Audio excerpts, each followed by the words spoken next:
샬롬, 주의 평안을 전합니다. 바쁜 5월의 시간 속에서도 잠시 시간을 내어 아름다운 자연을 바라보시는 여러분들 되시기를 소망합니다. 그리고 자연의 푸르름을 통하여 함께 하시는 그 하나님의 사랑을 고백하는 오늘 하루가 되시기를 진심으로 소망합니다. 오늘 주시는 하나님의 말씀 같이 나누도록 하겠습니다. 예수께서 성전에 들어가 가르치실세 대제사장들과 백성의 장로들이 나와 이르되 내가 무슨 권위로 이런 일을 하느냐 또 누가 이 권위를 주었느냐. 예수께서 대답하시되 나도 한 말을 너희에게 물으리니 너희가 대답하면 나도 무슨 권위로 이런 일을 하는지 이르리라. 요한의 세례가 어디로부터 왔느냐 하늘로부터냐 사람으로부터냐. 그들이 서로 의논하여 이르되 만일 하늘로부터라 하면 어찌하여 그를 믿지 아니하였느냐 할 것이요 만일 사람으로부터라 하면 모든 사람이 요한을 선지자로 여기니 백성이 무섭다 하여 예수께 대답하여 이르되 우리가 알지 못하노라 하니 예수께서 이르시되 나도 무슨 권위로 이런 일을 하는지 너희에게 이르지 아니하리라. 오늘 본문 23절을 보시면은 예수님께서 다음날 다시 성전에 들어가시자 전날의 사건으로 분노했고 아마 이 때문에 그 대책을 심사숙고했던 이스라엘의 대제사장들과 백성들의 장로들, 즉 이스라엘의 최고 의결기관이었던 산헤드린 공회의 구성원들이 무슨 권한으로 이런 일을 하는지 예수님께 질문합니다. 이런 일이란 포괄적으로 예수님이 예루살렘에서 하신 모든 활동을 말합니다.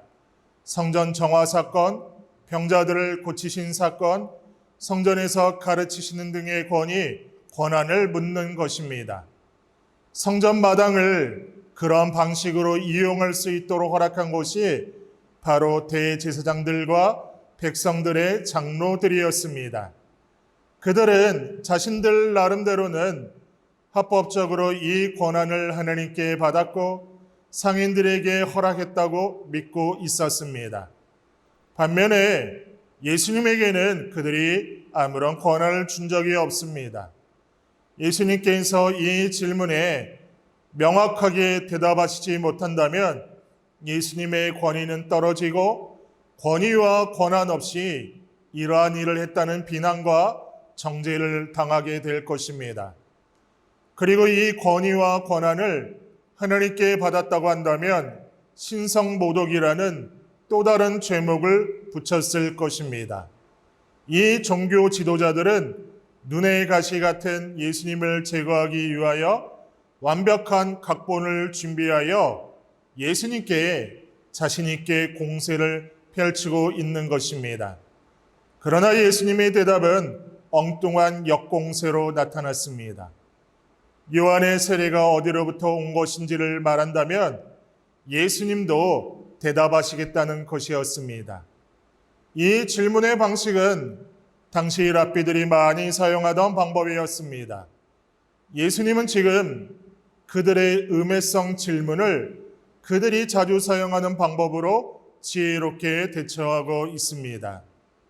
이 질문의 의도는 대답을 회피하시려는데 있지 않고 예수님이 무슨 말씀을 하시더라도 그들은 믿거나 받아들이지 않고 계속 예수님의 활동을 막을 것이므로 예수님에게 그런 질문을 던질 자격이 그들에게는 없다라는 것을 말씀하려는 것입니다. 세례 요한의 권세가 어디로부터 왔는지에 대해서 유대 종교 지도자들은 공식적으로 입장을 말하기가 어렵습니다. 요한의 세례가 하늘로부터 왔다고 한다면 그들은 하나님이 보내신 자를 시기하여 죽게 한 것이 되고 사람에게서 왔다고 한다면 세례 요한을 선지자로 여겼던 사람들과의 대립이 불가피하였기 때문에 유대인 지도자들은 혼란에 빠졌고 당황하였습니다.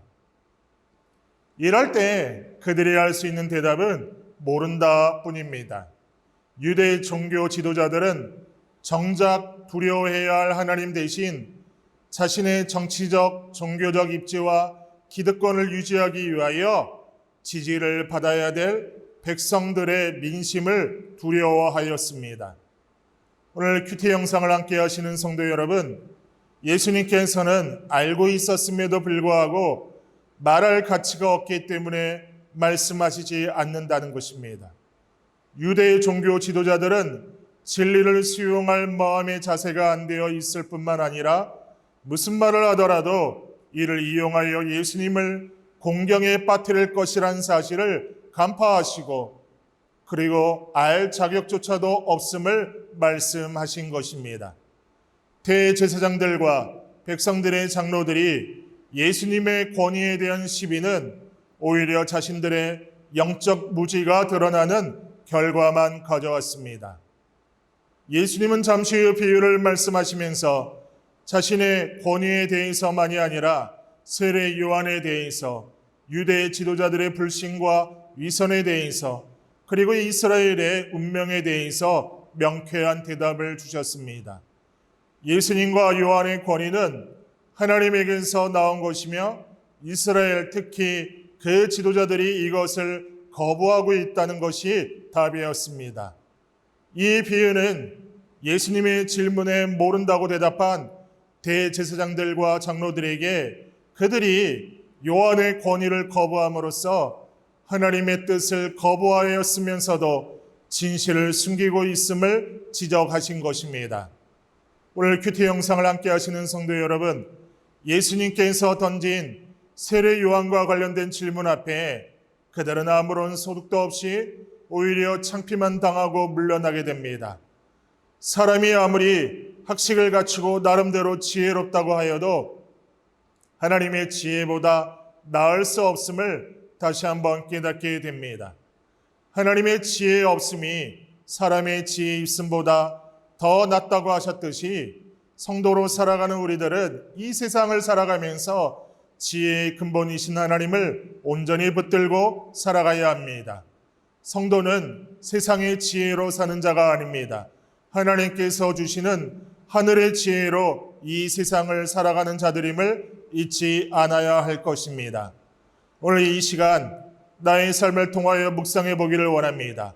성도로 살아가면서 지혜의 근본이신 하나님을 온전히 붙들고 살아가고 있습니까? 아니면 세상의 지혜를 구하는 일에만 열심을 내고 있지는 않습니까? 다 같이 기도하겠습니다. 하나님, 세상은 세상의 지혜를 구하는 일에 열심을 내라고 우리들을 유혹합니다. 성도의 삶 가운데에서 지혜의 근본이신 하나님을 바라보아야 되는데 다양한 방식으로 세상의 지혜를 구하라고 유혹합니다.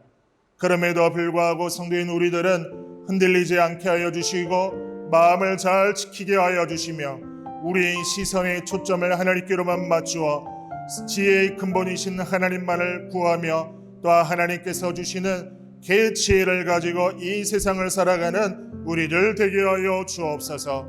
그렇게 행하시 하나님 믿고 의지하며 예수님의 이름으로 기도드리옵나이다. 아멘.